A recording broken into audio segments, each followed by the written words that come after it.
Kalau ada orang menyakitimu, jangan berduka. Kalau ada tetangga, sahabat, kawan baik meninggalkanmu, jangan berduka lara. Karena sesungguhnya di balik itu semua, fa inna ma'al usri yusra, inna ma'al usri yusra. Idza daqat 'alaika dunya faqul ya Allah. Kalau terasa sempit dunia, mengadulah kepada Allah. Idza sa'alta fas'alillah. Kalau minta-mintalah kepada Allah. Wa idza sta'anta fasta'in billah. Kalau minta tolong, minta tolonglah kepada Allah.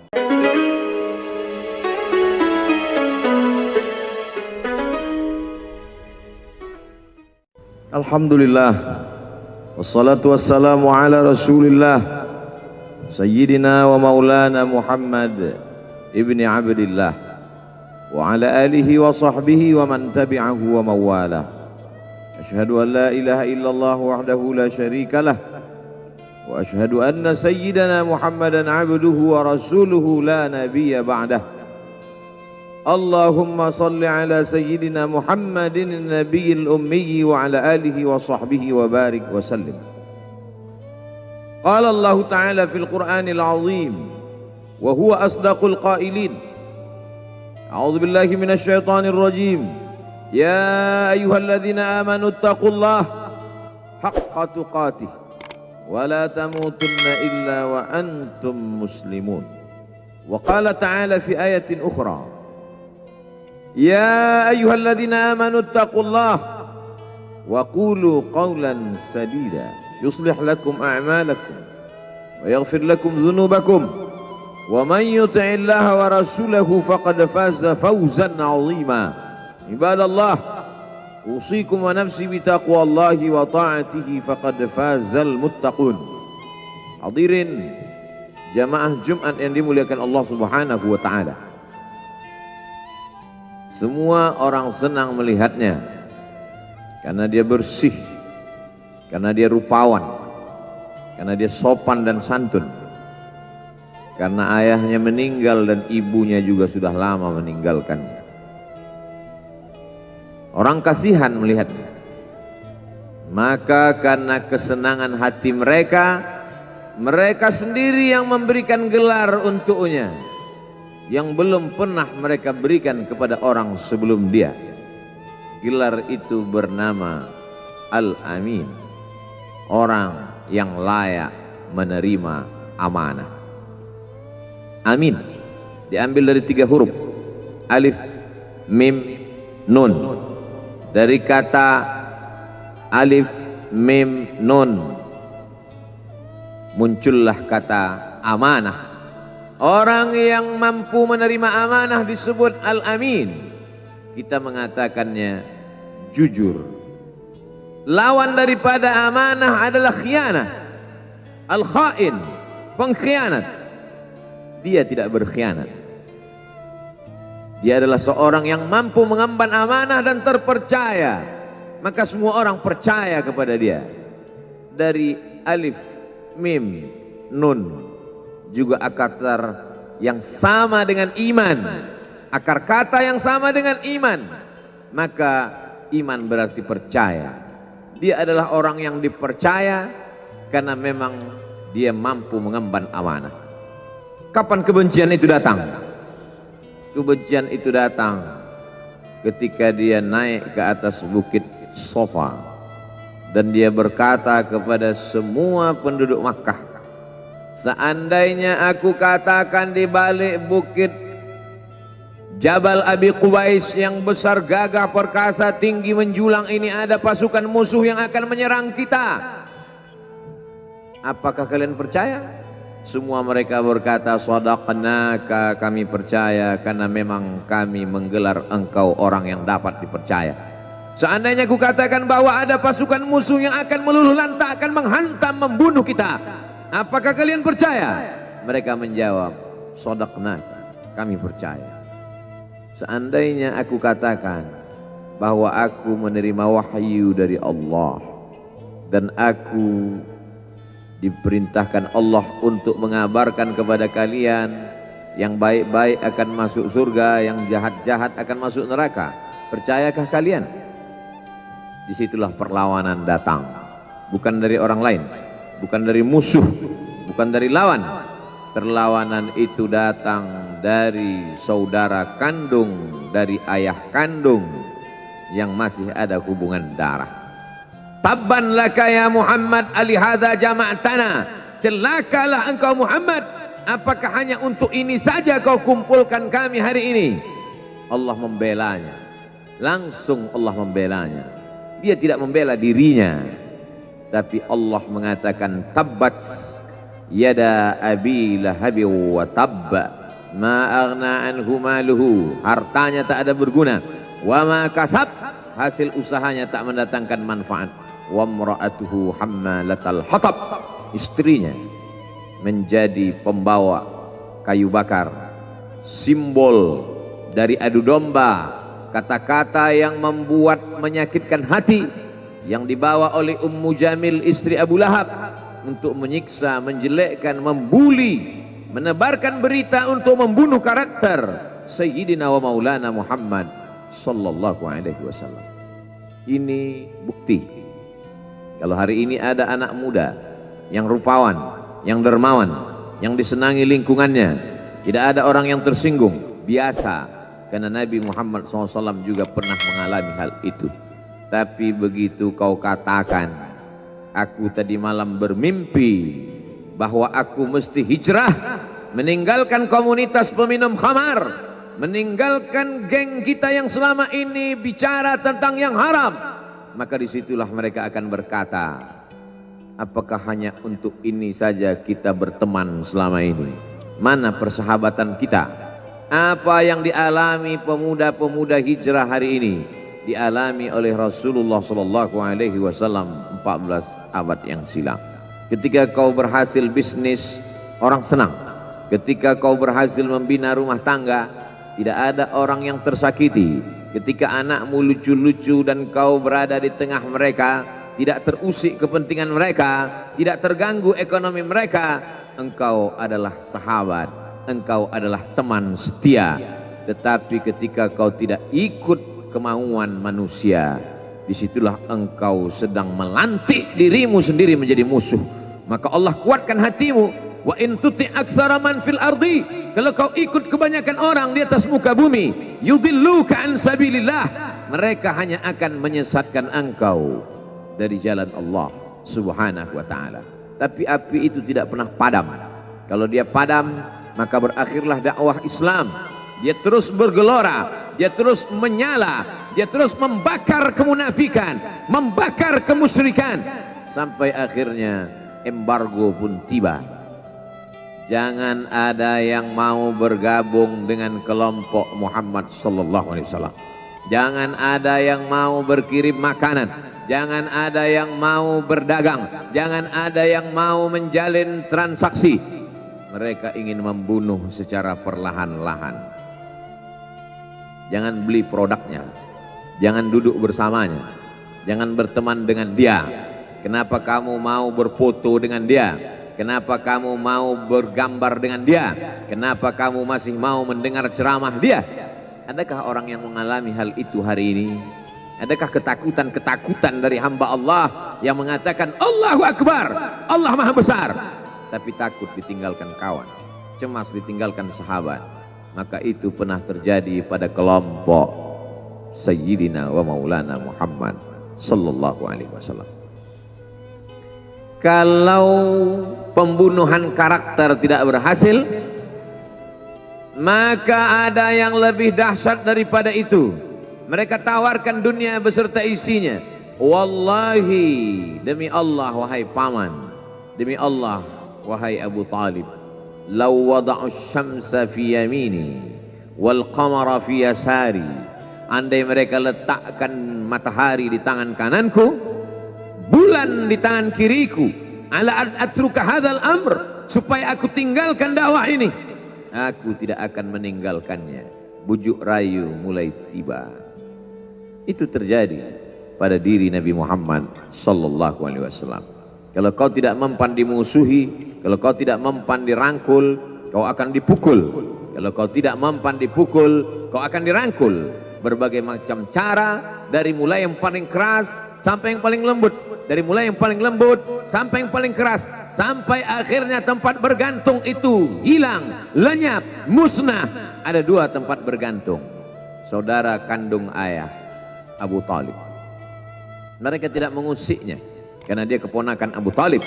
Abu Talib anak Abdul Muttalib, Abdul Muttalib anak Hashim, Hashim anak Abdi Manaf, Abdi Manaf anak Qusay, Qusaylah pendiri Darun Nadwah. Mereka keturunan darah mulia dari Adnan. Adnan menerima tetesan darah dari Ismail. Ismail anak kandung Ibrahim alaihissalam. Jangan ganggu dia karena dia keponakan Abu Talib.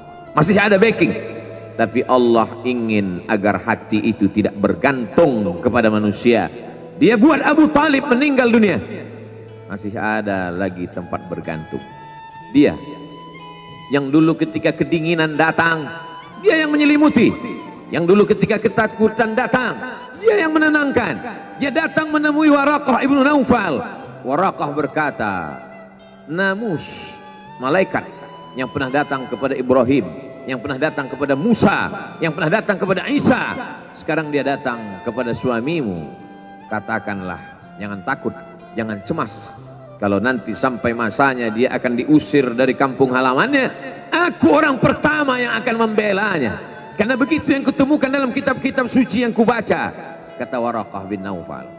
Hari itu juga tempat bergantung itu patah.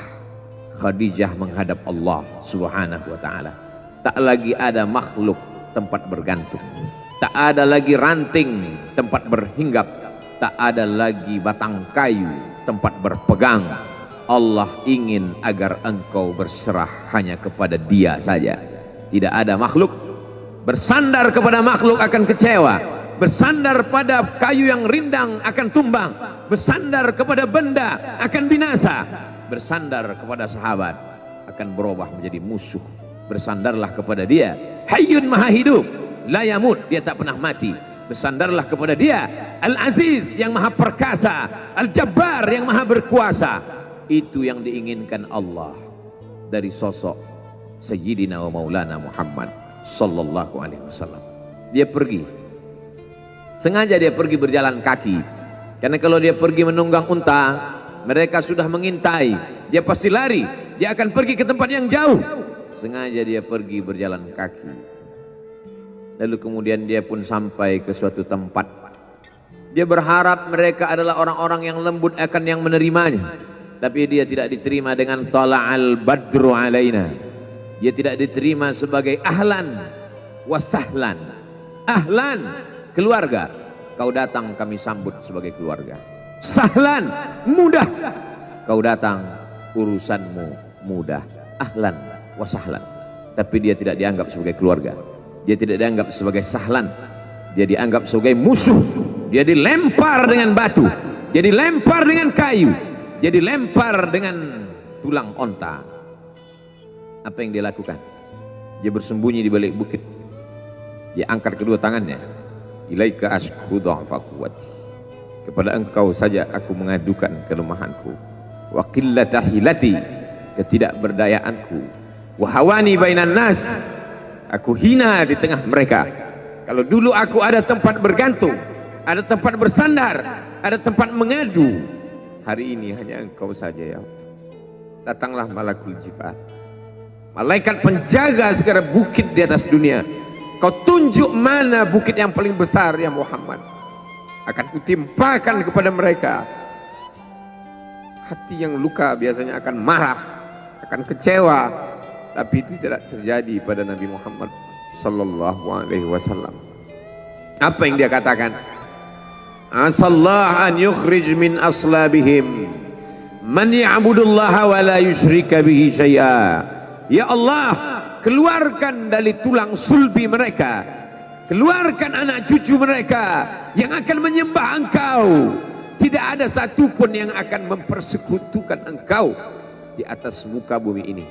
Doanya dikabulkan, hatinya susah, pikirannya kacau, tapi lidahnya tidak berkata-kata kasar. Dia doakan agar anak cucu mereka menyembah Allah. 100% penduduk Taif hari ini bersyahadat asyhadu an la ilaha illallah wa asyhadu anna Muhammadan Rasulullah. Doa orang yang teraniaya, doa orang yang terzolimi. Dia berhenti di sebuah kebun. Ada seorang yang bukan terpandang membawakan beberapa ranting anggur sebagai pelipur lara, penghilang haus, pelepas dahaganya. Ketika anggur itu akan masuk ke mulutnya, dia berkata Bismillahirrahmanirrahim, atas nama Allah. Maka hamba sahaya miskin, susah, melarat, perantau yang tak punya apa-apa itu heran. Apa yang kau ucapkan? Bismillah. Kau sebut nama Allah ya. Tidak ada satupun orang di kampung ini kalau makan menyebut nama Allah. Siapa engkau? Aku Nabi yang diutus Allah Subhanahu wa ta'ala.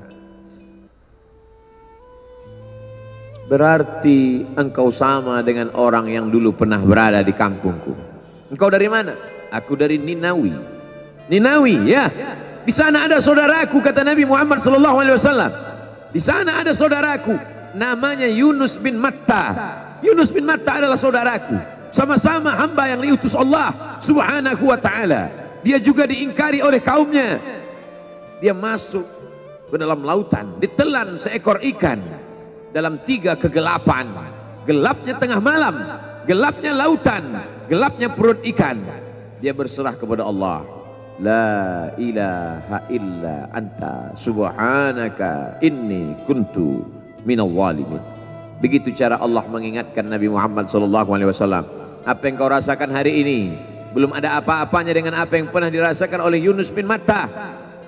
Mendengar itu langsung saja Addas bersimpuh sujud mencium lutut Nabi Muhammad sallallahu alaihi wasallam. Dia tidak mulia, dia hamba sahaya, dia miskin, dia perantau, tapi dia sempat mencium tangan Nabi Muhammad sallallahu alaihi wasallam. Dia sempat menghilangkan dahaga dari leher Nabi Muhammad sallallahu alaihi wasallam. Pertemuan yang berkesan. Biarlah pertemuan itu sekali, tapi sampai ke lubuk hati. Untuk apa pertemuan yang berulang kali, tapi hanya sampai di tepi bibir, hanya basa-basi. Nabi SAW kembali, dia pulang. Di tengah perjalanan dia mendengar, qul, katakan, uhiya ilayya annahu istama'ana farum minal jin. Ada sekelompok jin. Jin itu berkata, inna sami'na qur'anan ajaba. Kami mendengarkan bacaan Al-Quran ajaba, menakjubkan, ajib. Biarlah manusia menolakmu, biarlah manusia yang aku dan sombong itu tidak menerimamu, tapi ada satu makhluk yang mau menerimamu. Inna, kami dari kalangan jin, sami'na, mendengar Qur'anan ajaba, bacaan Al-Quran yang mengagumkan, yahdi ila rusdi, yang membuat kami lurus berpikir benar.